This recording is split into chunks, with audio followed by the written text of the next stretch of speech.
that age-old thing of do we develop some software or do we use something off the shelf? Well, now software development's in exactly that same boat. We develop this, or do we go to someone that specialises in that piece? And when it comes to security, I'd definitely lean in the direction of use the best components from the best companies. The New Zealand Tech Podcast, brought to you by Gorilla Technology, proactive and strategic IT. Hey folks, greetings and welcome along to the New Zealand Tech Podcast. I'm your host, Paul Spain. Great to be back again for another New Zealand Tech Podcast. And today we have Jason Sung. How are you, Jason? I'm good, thanks. Yeah, it's Justin. Sheesh. I'm so embarrassed. Sorry, Justin. That's all right. Good to be here. Great to have you here. Your first time on the show. Authsignal is your firm, and we talked about you in the news some months ago. Yeah. Possibly when you raised a little bit of VC funding for Authsignal, your startup. Yeah. Maybe just sort of a mini intro on where you fit into this big wide world of tech. Yeah, no problems. And thanks for covering us about 7 months ago now. We're all online these days, and especially after COVID, everything that we do seems to be on an app or online. And where Authsignal fits in is we give tools for platforms that are offering digital services to make all their services secure for you. We're hearing breaches and people getting scammed and money coming out of bank accounts. We're here to change all that and stop all that from happening. It's the best time to start a company like this when everyone's going online, and it's exciting to do this from New Zealand because we haven't really seen a lot of businesses like this come out of New Zealand. Yeah, I think it's really exciting, really encouraging. So looking forward to delving in more and hearing a bit more of the Authsignal story during the show. But to start up, there's lots going on in the news, and some of it's definitely New Zealand related. We got Twitter in the news there again. We try to ignore them, but Mr. Musk is continuing to capture attention, put it that way. So we'll dive into that. Some interesting news from Meta around how they're looking to protect teens. We've got some fascinating news there out of the US around a digital dollar pilot. Want to talk a little bit about what Apple are turning on for the iPhone in terms of satellite coverage, and then a little bit on the Google front as well, amongst other things. But closer to home, let's start by talking about our connectivity. So we've had the news through of the completion of the USB 2 rollout, and I was at an event last week in Wellington around that, which Chorus had put on. What that completion means for New Zealanders is we're now at a point where it's 87% of the population have that opportunity to have fibre to their home. Wow. So fiber's available to order, and of course we've seen a higher and higher percentage of New Zealanders that have moved to fibre. Although of course we've got that competition as well in place from 4G and 5G connectivity, which is good, keeps everybody honest, you could say. But I thought, really, really pleasing that we've reached that milestone. And some listeners may recall the original UFB program was designed to hit 75% of the population. So that was the target, and what we saw was government put more money in, and really get to a much bigger percentage of the population. I suppose you could look at it and sort of say from that initial 75%. They've then taken 50% or a bit over 50% of those that are remaining onto fibre, which I think initially just that initial investment was such a big deal. No one was really sure whether they would extend it. The interesting thing now, we did talk a little bit about this last week, was the push to maybe go further with fibre, right? And so that's what we'll delve into in December. We've got Chorus coming on to NZ Tech Podcast, and we get to hear some of their perspectives and delve into what's happening in some other parts of the world and how that plays out. But I was catching up with somebody yesterday. He lives in a rural location, and his point to me was, Paul, why shouldn't we have fibre to every single home in New Zealand? We have copper connectivity for phones. That was something that was done a long time ago, and virtually every location in the country ended up with copper connectivity. Now, of course, when you put yourselves in the shoe of the consumer that lives in a house, totally get why you would want the fibre. On the flip side, getting fibre to a home is a lot more expensive than a bit of copper wire, isn't it? So that's the challenge on that front. And so we've got that aspect that's going on, and then what ties in with it is that the government have made their announcement late last week from Minister Clark, Honourable Dr. David Clark, that they and in the budget they put aside $60 million in the last budget for rural connectivity package, but $15 million of that was allocated towards funding what they call the remote user scheme. And you and I, Justin, were looking at, before the show started, a little graphic that's up on the Crown infrastructure website around the remote user scheme. And this actually is, it's a good way of sort of, I guess, in a pictorial way, showing how people are connected. And so the middle ring in their view of things, UFB, which covers 412 cities and towns, 1.8 million households and businesses. And, now we're at that about 87% of the population. Then they talk about the urban fringe, rural capacity upgrades, then the rural broadband program, and they're saying up to that point, UFB, urban fringe and rural capacity upgrades in the rural broadband program, say after these three programs are complete, 99.8% of the population will be able to access a broadband service. So this new remote user scheme, the way I'm reading it here anyway, is talking about the last 0.2%. That's amazing. And giving connectivity. So, we've really come a long way as a country. Yeah. Obviously, there's Starlink, which was something that wasn't available previously. Any prior sort of satellite internet was always pretty average. Yeah, I think credit is due to the government here. We like to bash government for other things, but man, have they done the fibre rollout pretty well. I think even friends and folks across the ditch are still complaining in their cities of their NBN rollout. So it's pretty amazing that we've done that in New Zealand. Yeah. Yeah. So I'm kind of curious as to how this whole thing will look and exactly how that investment goes, and really can Chorus and others sort of make a good argument for there needing to be fibre going further, because obviously that's the gold standard. That's why we've got it for 87% of households. But if I had to guess, I would imagine for us to hit that last 13%, it would probably cost maybe more than what it cost to do the initial 87%, right?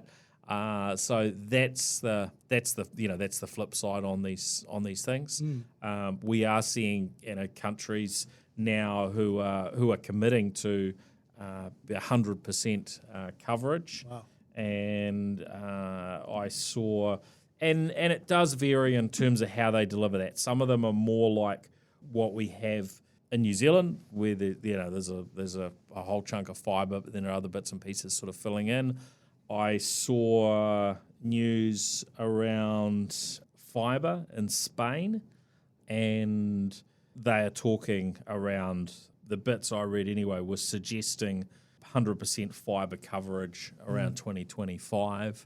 Ireland are committing to very close to 100%. Yeah. So it's very interesting. Of course, our topology as a country, I mean, I think what we've achieved to date is actually pretty incredible considering the landmass and, the other topological realities to New Zealand that we've done very well. But, yeah, should we forget the last 13%? Yeah, and I think it'll be a great conversation with the CEO of Chorus when it comes in to understand the definitions. This fiber to is the definitions fiber to the home or fiber to the node or the last mile. I think there's probably a little bit of give potentially, but it'd be good to hear from Chorus themselves. Yeah. What's been your experience? Because you were before the show we were chatting around. You weren't in the city over the weekend. Yeah. But you're able to get some pretty good connectivity. Yeah. Look, I'm from Christchurch and I lived rurally or semi-rurally in just out in Lincoln, and I've seen how as townies we don't appreciate or can't empathise with how the lack of connectivity or good connectivity really impacts people, from paying the bills to receiving important text messages.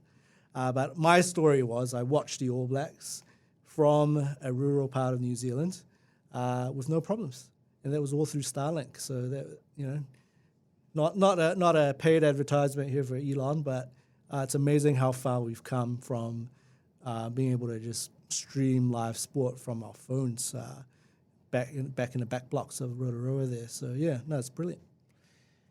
Yes, I mean, Starlink is something of a phenomenon, really, and when fibre and so on started getting rolled out, I think a lot of the questions that came back were, can't we just do this over mobile?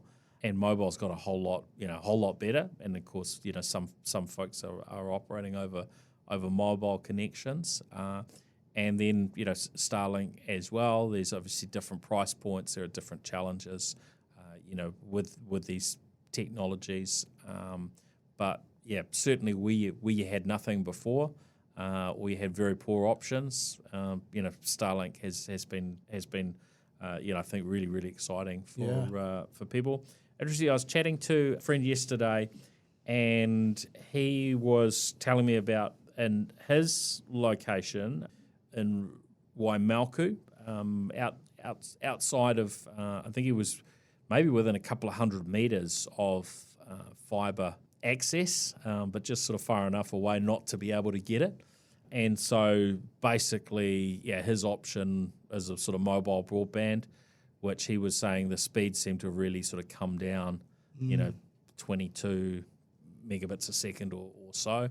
And as soon as you get a bunch of people trying to share that, in a home, that becomes quite a challenge. So it's going to be interesting to see what the next moves are for the government. You could say that this stuff's just going to keep going, but if you put fibre out everywhere, then yes, you'll need upgrades and the equipment and so on, but that actual physical infrastructure that we now have to 87% of the population, that is a really, really good long-term investment, isn't it? Oh, yeah. It's a fundamental human right in 2022. Yeah, it sort of feels like it, doesn't it? I don't know. How do you define what is a human right? Because we got on pretty well without internet when I was growing up, but I can't quite imagine it for too long these days, I've got to say. So, yeah. All right, other topics. We heard Vodafone TV have pushed back their switch off there as we wait for Sky to bring their new boxes through. That seems to sort of keep lagging. So I hope Sky managed to get that sorted shortly. Supply chain and varying other sort of challenges in the mix there. It might be time to get Sophie Maloney back on the show. A little bit of an update or from someone at Sky. I think that certainly Sky seems to be in a better position now than when we first sort of started talking about them a few years ago. Actually, I don't know when we first started talking about them. We probably threw mud at them for quite a long period of time, but I think they're definitely a different operation these days. But there's still a risk that we end up in a country that doesn't have a provider like Sky. If they end up setting the market to global kind of streaming giants.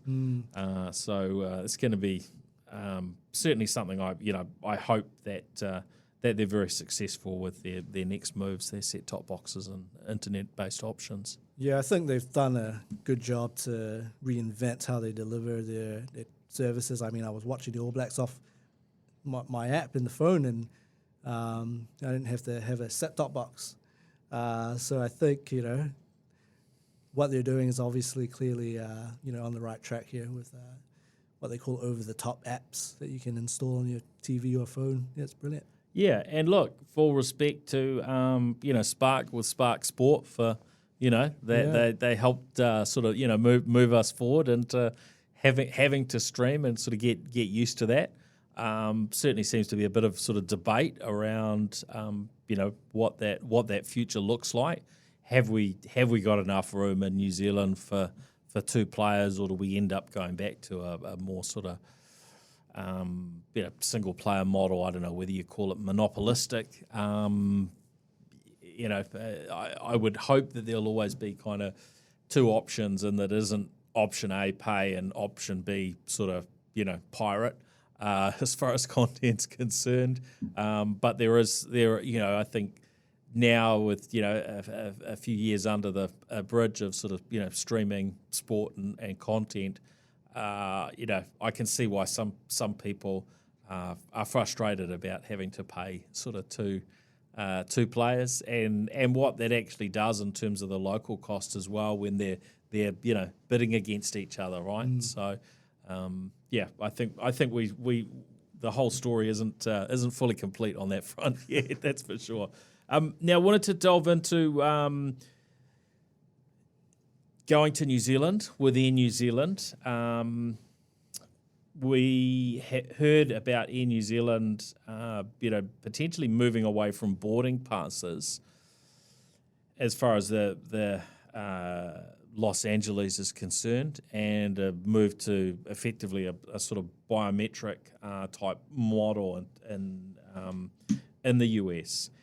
And those that have sort of travelled to the US over the years, many will be used to already doing a thumbprint and fingerprint scans and so on, and now we're hearing about what is maybe the next flavour of sort of biometric use within the airport environment. What's your pick on this? You're a big thinker on privacy matters and cybersecurity. How do you think this all fits together? Is this a good track to go down? Do we need to be really cautious? How could it play out? Well, I think, based on the news article and the news from Air New Zealand, is there's a huge obsession over the customer experience, and clearly they want to provide this level of service where someone turning up to the airport is not greeted by layers of bureaucracy and form ticking and all that stuff that we all love to do when we head overseas. So it's very promising to see that, that we've got people thinking about that kind of experiences and really leading the charge there.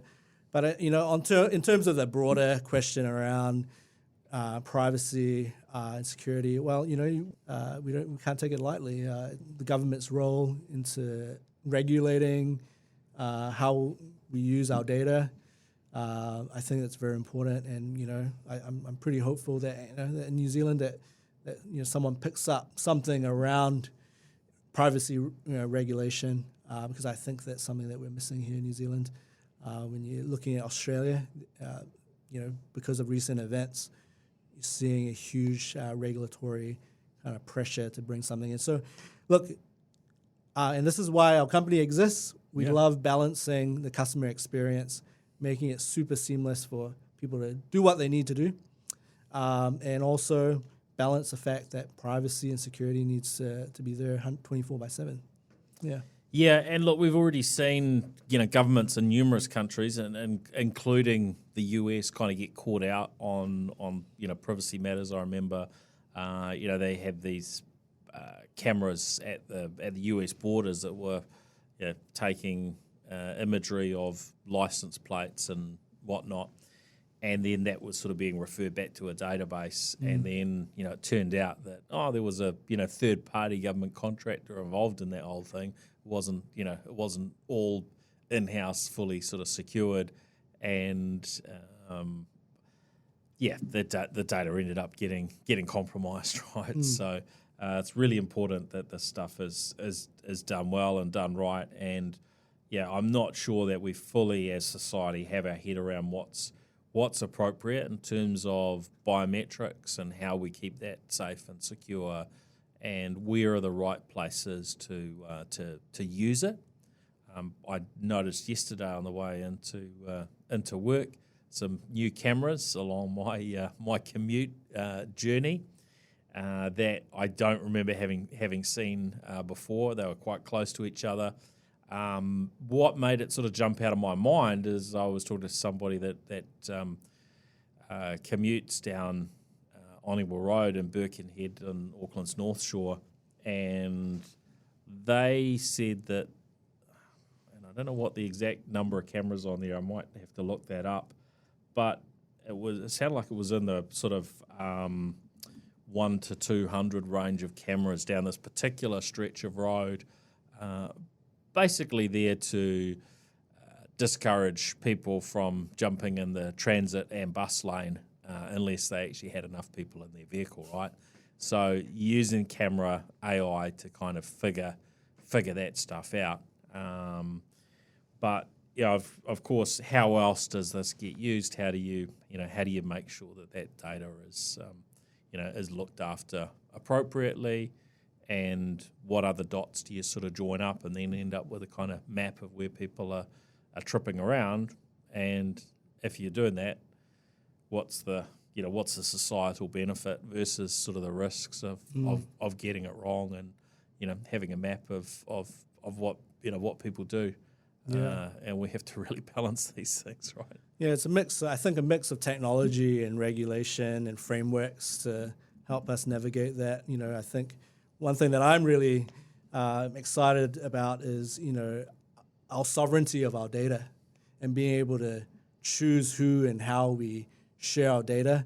I think you're going to see more of that throughout the next few years, where us as individuals, we decide who should get when and where. Okay, so the 200, which I think was the number that was shared with me, I'm not seeing that in my initial look, but certainly Herald information around actually vandals smashing up some of the cameras is from a few months ago, and they talked about 68 new cameras on there. So that's the new ones. So if there were other ones that were there, in addition to that, then you definitely create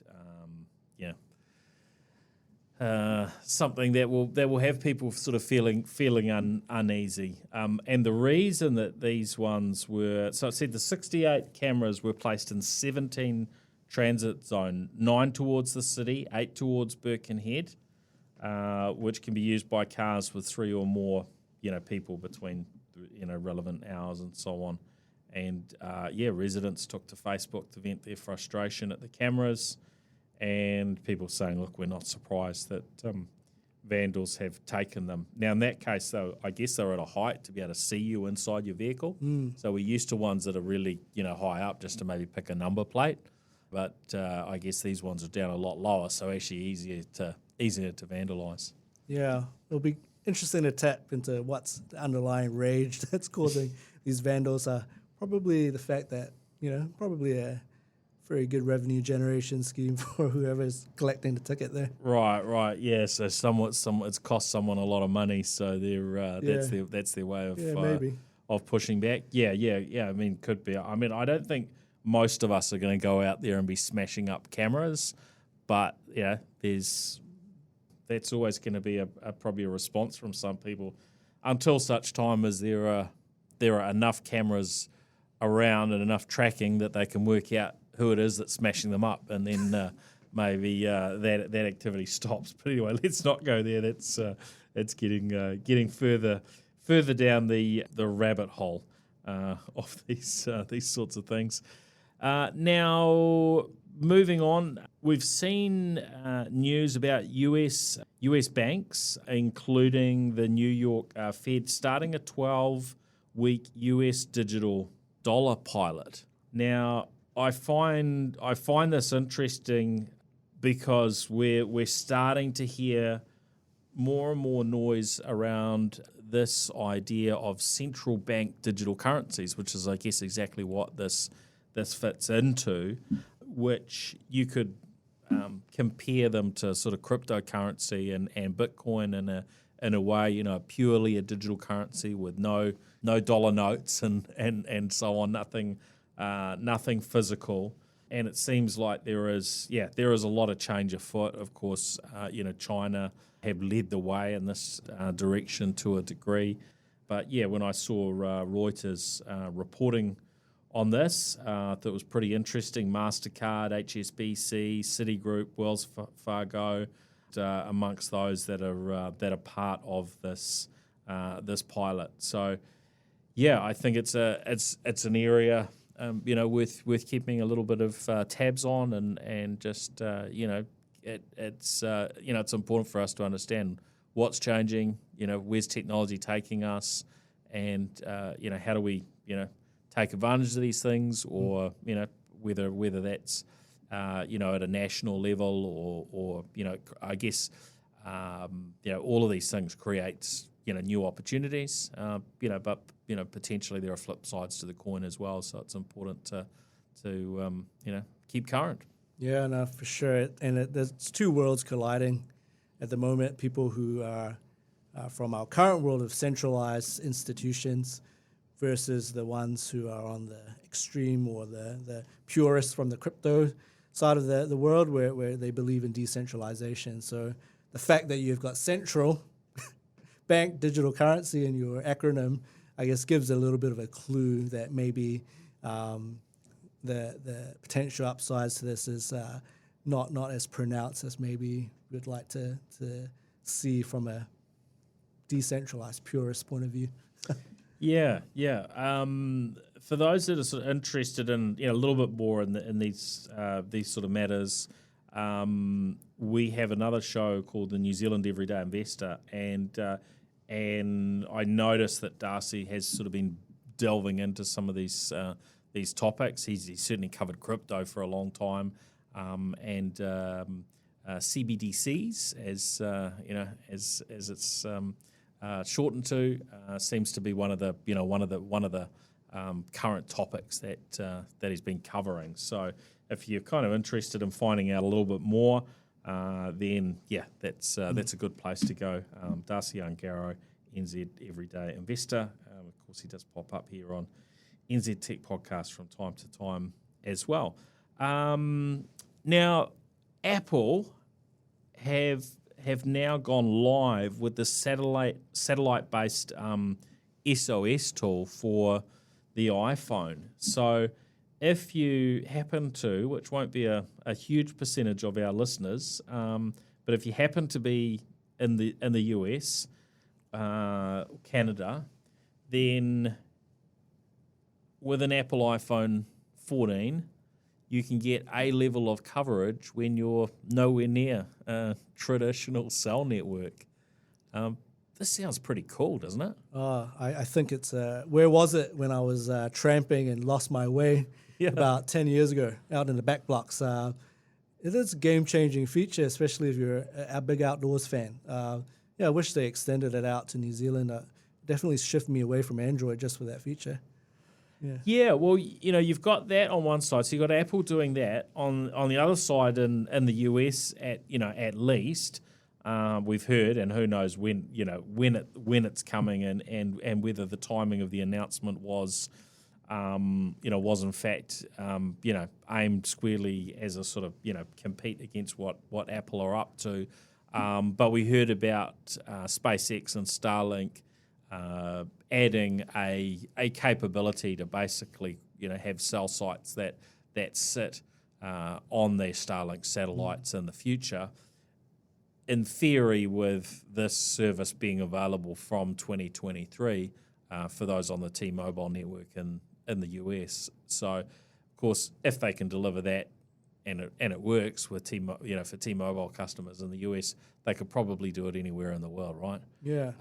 Because Starlink's pretty much going global. Certainly, the billboards around the place for it are highlighting that it's a global service. I don't think that they're necessarily offering it everywhere at the moment, but most of the planet. So things are really sort of heating up, I think, and there's a real peace of mind aspect to it. When you're traveling in certain places, to know that connectivity will be there in the future. Obviously, much better in general to have access to full coverage and so on.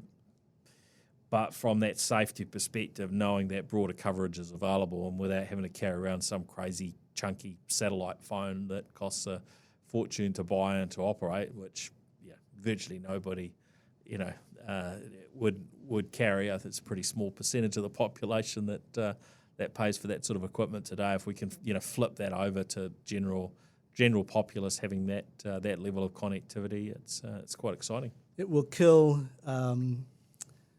Tom Hanks' Castaway, the plot line completely, wouldn't it?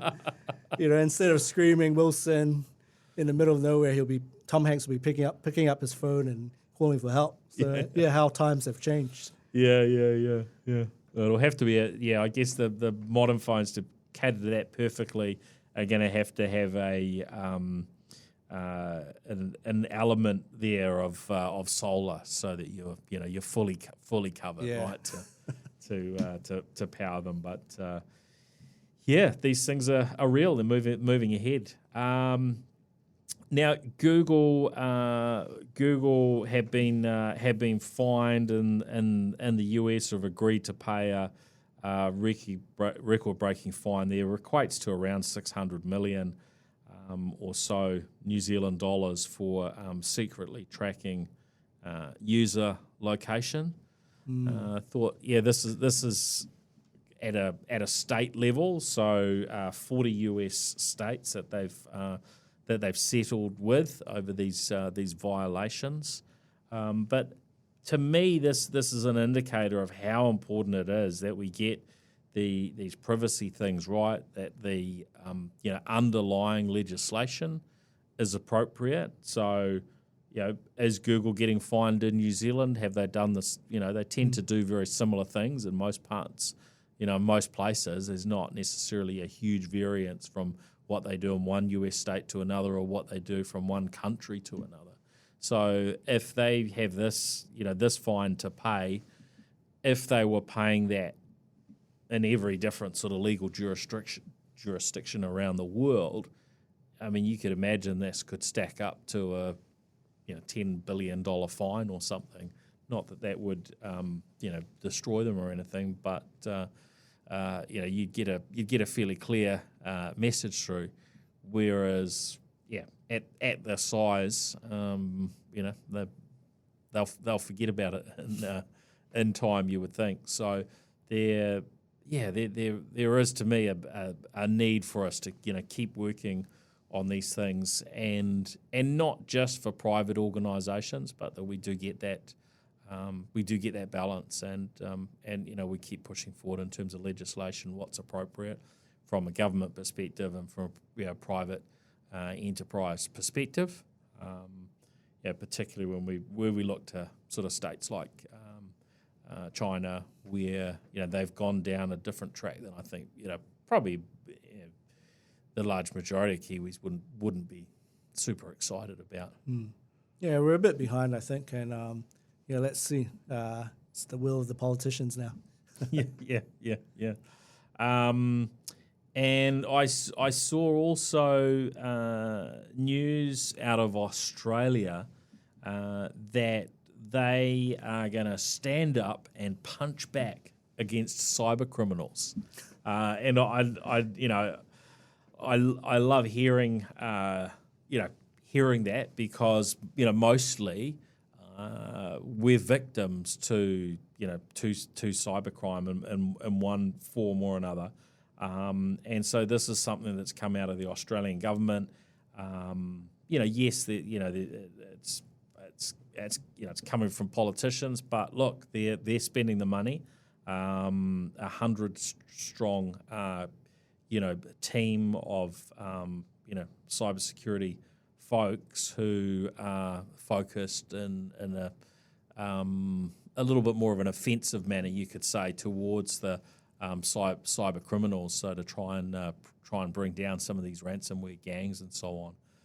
And there probably hasn't been enough investment on that front. And so by weighing it up and looking at what cybercrime actually costs a country, and then investing to try and disrupt that, seems pretty good. In fact, it's got me wondering, should this be part of what New Zealand are doing, or do we kind of treat it like we do with our military, and we have a little bit of a sort of token investment in some areas, and more of those sort of peacekeeping type duties and so on. And we hope the bigger countries around us, or that we're aligned with, will help keep us safe. And I think that's where it falls down a little bit. With the analogy of physical military presence, there's no Pacific Ocean in the internet.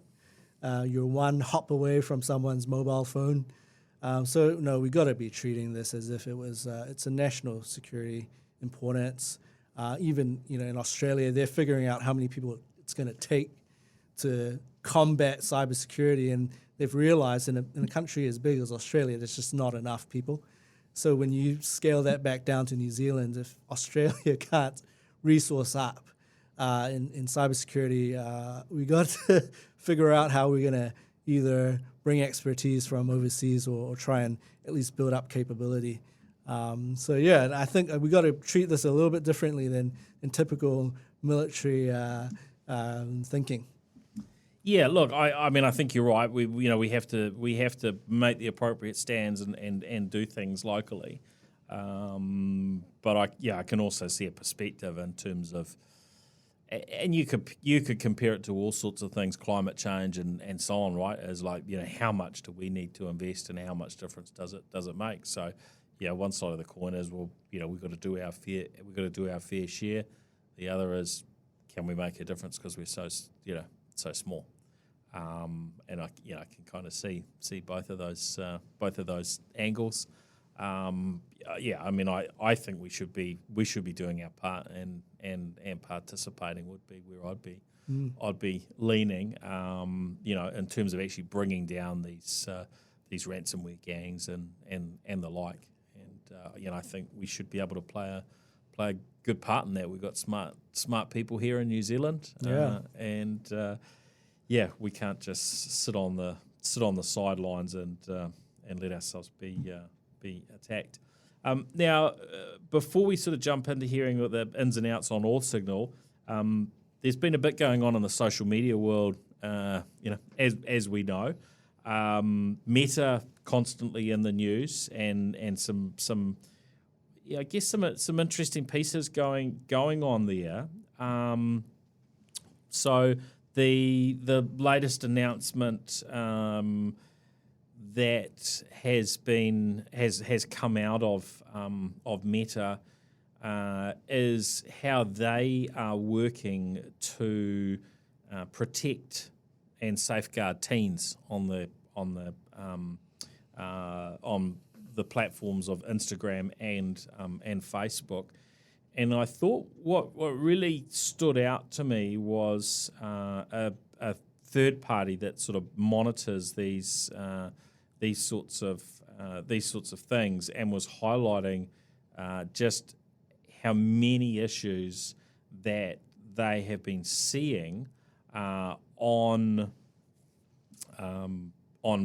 Meta's platforms, and I think specifically Facebook, compared to others such as TikTok. And so, they talked about sort of hundreds of thousands of reports of issues with, say, TikTok, but Facebook was 22 million. So tracking some very interesting differences. Now, I don't know how you align those things and whether you actually can or not, but it did seem to sort of point to there being some major issues in terms of how much sort of dodgy and inappropriate, activity might go on. Of particular focus seemed to be around sexploitation type issues, and how youngsters maybe get pulled into sort of sharing nude images and so on through these platforms, and then folks coming back and trying to exploit them. Yeah, no, there's a duty of care for sure, especially when you're making good revenues off your platform, to reinvest into the trust and safety of it. So it's good to see that money. There's not a lot of good news out of Meta recently, but I think there's some positive things around trust and safety. Yeah, and look, I think it's really complex, and we can't put it all on the platforms either.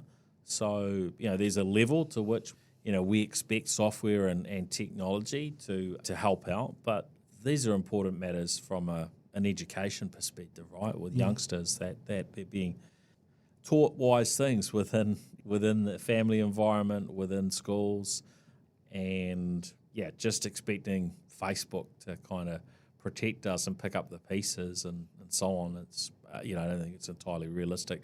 And of course, if Facebook isn't the place where these things go on, then people have got all sorts of other mechanisms, right? So it doesn't necessarily stop it. It potentially moves it from one place to another. It might stop some, but not entirely. So there's certainly work to do there.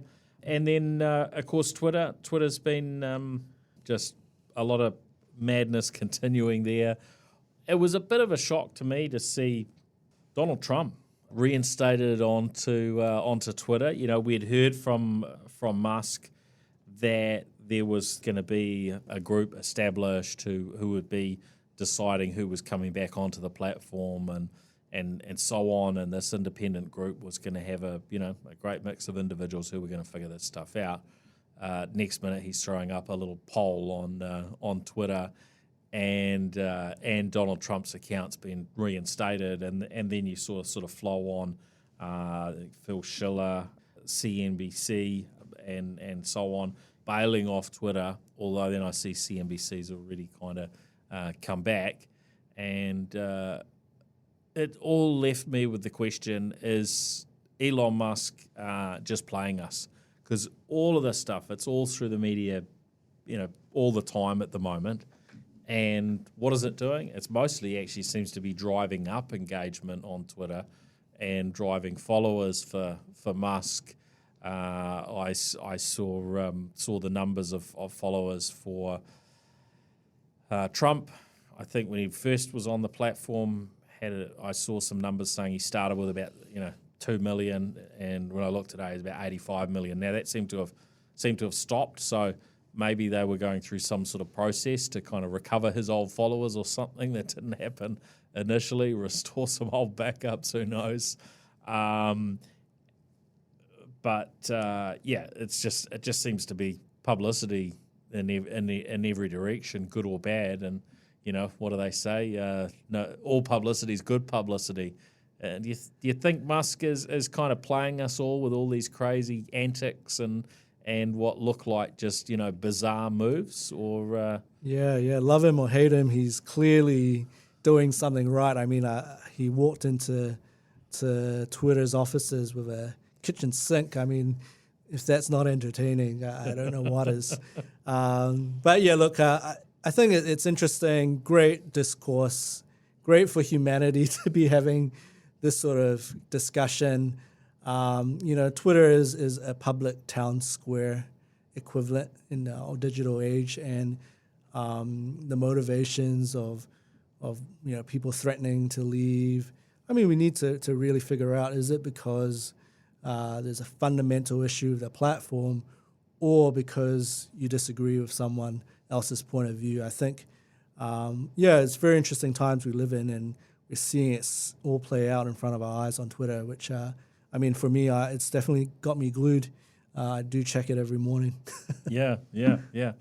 All right. Well, we'll keep watching and probably keep talking about it. Now, time to delve in a little bit onto Authsignal. Tell us, what's the position of Authsignal now in terms of your offering to the market, in terms of your product, and how are you going to help Kiwis and other organisations, I guess, with your tools and your software? Yeah. How does it help? Yeah, thanks, Paul. I've spent the last 10 years building fintech platforms for customers. And the whole aim of fintech and all these apps that you now download on your phone is to just make it really easy to deal with your money. In the last 10 years, I've dealt with making it easier for people to get finance or manage their cash flow through buy now, pay later schemes, for example. Well, there's a lot of emphasis on digital adoption, but where we're starting to see a lot of pain when it comes to delivering digital services is, how do you keep people safe and how do you keep people's data and money safe? You tend to find that sometimes it's a little bit of a chore to manage risk because you're so focused on all the cool stuff, delivering cool apps to people. But the flip side is there is a duty of care to protect people's money. Sometimes it's regulated, sometimes it's not. And you need to invest in that if you're delivering a digital service. So taking that 10 years of building products, what I found was managing risk in these platforms and building teams around that. We're already short of developers and engineers. It's actually quite difficult. And there was very few kind of options around where I could find a piece of software, put it into my system, and rest a little bit easier, knowing that my customers have the ability to protect their account. So what we offer is, what is commonly known as multi-factor authentication services, but we're going into the world of passwordless. Yep. Not needing to ever remember your password, and in the next year or two, you're going to hear more of that, especially if you have an Apple or Android phone using passkeys. So we're the technology that enables your bank or your financial platform app that you've downloaded or you love using to leverage these passwordless technologies. And more importantly, we've got a risk engine that allows these businesses to go, hey, look, we've seen you before. Let's not throw more steps for you to complete your transaction. We've seen you before, and you know what? You've done the SMS code thing an hour ago. Yeah. Stop sending the SMSs. Let you get your money out and transact and carry on. And that's where we cater the market, is for people who are just obsessed over customer obsession. We've got crypto platforms using us, accounting platforms that give people access to the accounting data, and investment platforms using us. So hey, look, for a company of our size, it's great to get that validation very early on, and we're working with a major New Zealand brand at the moment to solve some of these problems at scale, which is great. I get the challenge, and we had Dosh in here. Yeah. A couple of weeks ago. They're a fintech startup. I imagine they're going through exactly this challenge, and I'm picking they're not a customer of yours at this point in time. I can't confirm or deny, but anyway, yeah. What happened to me was I signed up for their platform. I put some money in. It's all working. It was all that looks good. I jumped to another phone, and yeah, who knows exactly what the trigger was, but I went to another phone. I went to sign into the app, and somewhere in that process, whatever the signals were that they were picking up, decided, hey, this is, we can't let Paul in. And this is where the user experience piece sort of, didn't work in my case. And it might have been, look, it could have been really legitimate. But basically it was like, I now need to get hold of them because my account is entirely locked at this point in time, right? Exactly. And so these are the sort of the user experience things where what you want is that seamless experience that, kicks people to the curb when they're hackers and dodgy, but when it's a legitimate, customer, that it all, molds and shapes together around you and gives you a lovely experience. But and I know that there's an email sitting there from them saying, look, we saw this thing on your account, you need to get in touch and it'll all be good. I've just got busy since that happened, probably a week ago, and it hasn't happened. So it's not good for, it's not good for their success.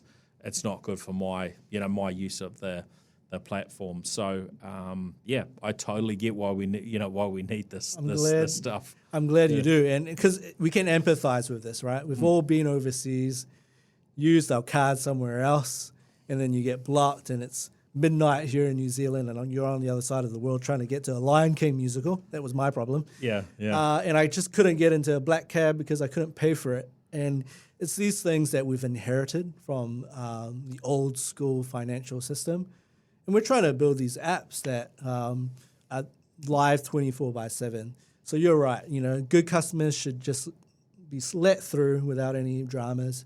And that's where the balance is. And what's tricky is determining the experience for a potential a bad user versus a good customer. Yeah, so and that's part of the challenge, right? Somebody could be using your tools and still not get the perfect experience, but you're giving them the tools that are going to make it much quicker and easier for them to deliver that, an experience that, hopefully rides that line correctly. And it was interesting looking at your website with, some of the little bits, rules and risk scores and different bits and pieces, and it makes it look very easy. I haven't had a look in behind the scenes, but look, I think we're developing, these platforms. Usually, there's a need to move very, very quickly, and actually developing this stuff takes a long time. So, exactly, knowing that you've got a team there, sort of, building that, doing it well, that I can see being something that plays out very well. So what do you see that sort of startup journey looking like for you over the next few years ahead? Because it's been just sort of earlier this year that you raised some funding. Can you tell us a little bit about that experience and when you'd expect to need to get more? Look, we're very fortunate to have a lot of tailwinds in our industry. That you don't have to look too far. You open your computer up on a Monday morning and you're seeing the latest breach. So, look, I think keep your eyes peeled on us. Know who we are. If you're a digital platform, thinking, wanting to sleep easier tonight, get in touch with us because we're going to be powering a lot of experiences here in New Zealand and abroad. We've got users signing up from America, Australia, New Zealand, APAC. So it's exciting times for us. And for me, I'm passionate about keeping users safe and stopping the bad ones. So it's great to be doing it here from New Zealand, and we hope to be a bit of a standard bearer to see more of these companies come up. We tend to have a few trailblazers. You've got your Rocket Labs and Zeros, and we hope to set a bit of a blaze a bit of a trail as well for these sort of what we call API businesses and B2B businesses. Yeah, well, I mean, it's kind of good for everyone involved, right? Having access to tools like yours, because new platforms can be developed quicker, but they work better for everyone. So and I think every software developer leverages all sorts of other components. It's a matter of kind of knowing what you should be drawing from and what you should be developing yourself. It's a little bit like that age-old thing of, do we develop some software or do we use something off the shelf? Well, now software development's in exactly that same, you're in that same boat around every little bit within your software. Do we develop this, or do we go to someone that specialises in that piece? And when it comes to when it comes to security. I've definitely leaned in the direction of use the best components from the best companies, and we have access to some very, very good tools out there for different aspects of security and all manner of other things when it comes to developing software. And we don't have to look too far in terms of business. Within New Zealand itself, I won't name this bank, but I bank with them. Their security protocol when you log in is asking what my favorite sports team is. I've just told you that I woke up at 6:30 to watch this particular team, so that's enough. And when you're a New Zealand bank, it's not too far to guess that. So, look, I'm here to be a ear to anyone that wants to just lean on some experience, and happy to help. Oh, that's great. That's great. Well, it's been great to have you on the show, Justin. Thanks for your time. Also, a big thanks to our show partners, to Vodafone, 2 Degrees, Spark, HP, Gorilla Technology, and Deal. And of course, they're getting in behind and supporting, not just the New Zealand Tech Podcast, but the broader tech and innovation ecosystems locally. And it's great to have such a robust sort of ecosystem here in New Zealand, and great to see, more and more success within the tech world.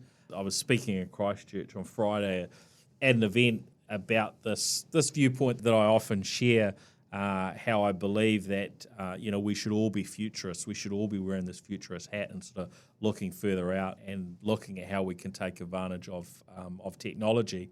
And this reality that our tech sector is growing at an incredible pace, and the predictions are tech will become the number one export earner for New Zealand. But on the flip side, we have our non-tech firms that aren't maybe doing as well from a tech front as they could be, and so that's another area, I guess, where your software fits in. So really good, really encouraging. Thanks everyone for listening in. Thanks to our show partners. And Justin, if they want to get in touch, what's the best way to do that? Are you on LinkedIn or? Yeah, just find me on LinkedIn or go to our website, authsignal.com. We've got a team just ready and available to help. So yeah, just get in touch. That's brilliant. All right, thanks everyone. We'll catch you on the next episode. The New Zealand Tech Podcast, brought to you by Gorilla Technology, proactive and strategic IT.